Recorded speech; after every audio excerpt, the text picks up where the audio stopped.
everyone. In this video, we are going to discuss network topology. Network topology refers to the way devices are physically arranged or connected in a network. In this video, we'll discuss six important topologies: mesh, star, bus, tree, ring, and hybrid. Let's start with mesh topology. In a mesh topology, devices are connected through dedicated point-to-point connections. In a fully connected mesh, every device has a dedicated connection with every other device. One of the major advantages of mesh topology is reliability. If one link fails, communication can potentially continue through other links. It also provides better privacy because communication can take place through dedicated links. Another advantage is that faults can be identified and isolated more easily. However, mesh topology requires a large number of cables and ports. As the number of devices increases, the network becomes more expensive and difficult to install. For a fully connected mesh with n devices, the number of links is n into n minus 1 divided by 2. So, mesh topology provides excellent reliability, but it comes with higher cost and complexity. Next, we have star topology. In a star topology, every device has a dedicated connection to a central device, such as a hub or switch. We can imagine this like a wheel, where the central device is at the center and all the other devices are connected to it.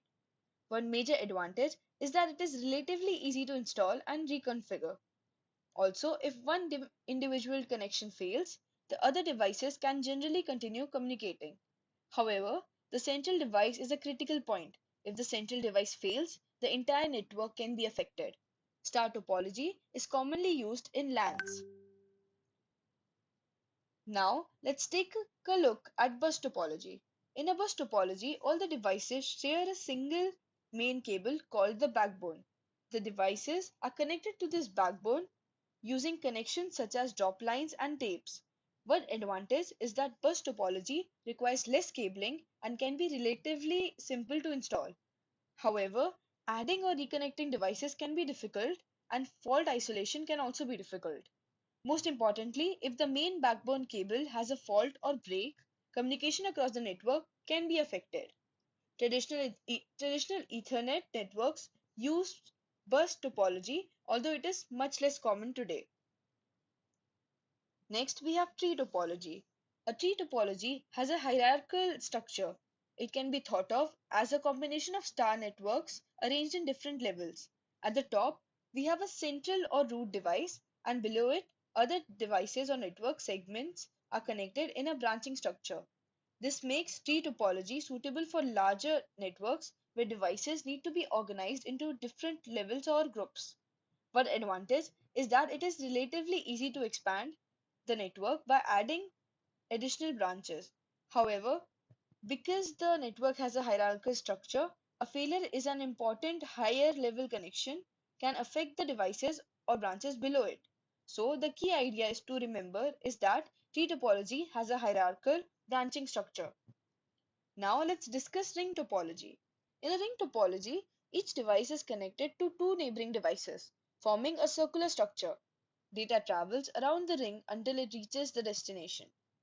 One advantage is that adding or removing a device generally involves changing only two connections. Fault isolation can be relatively simple. However, a break in a single ring can disrupt communication across the network. This problem can be reduced using techniques such as a dual ring. So the easiest way to remember ring topology is each device connects to two neighboring devices forming a ring. Finally, we have hybrid topology. A hybrid topology is formed by combining two or more different basic topologies. For example, a network can combine star and bus topology. The main advantage of a hybrid topology is flexibility. We can design the network according to the requirements of different sections. It can also provide better fault tolerance depending on how the topology are combined. However, hybrid networks are more complex to design, install, and manage. So the important point to remember is that hybrid topology combines two or more different network topologies. So let's quickly recap the six topologies we've discussed: mesh, dedicated connections and high reliability. Star, devices connected to a central device. Bus, devices sharing a common backbone. Tree, hierarchical and branching structure. Ring, devices connected in a circular arrangement. And hybrid, a combination of two or more topologies. These topologies differ mainly in their structure, reliability, cost, and scalability, and ease of maintenance. That's all for network topologies. Thank you.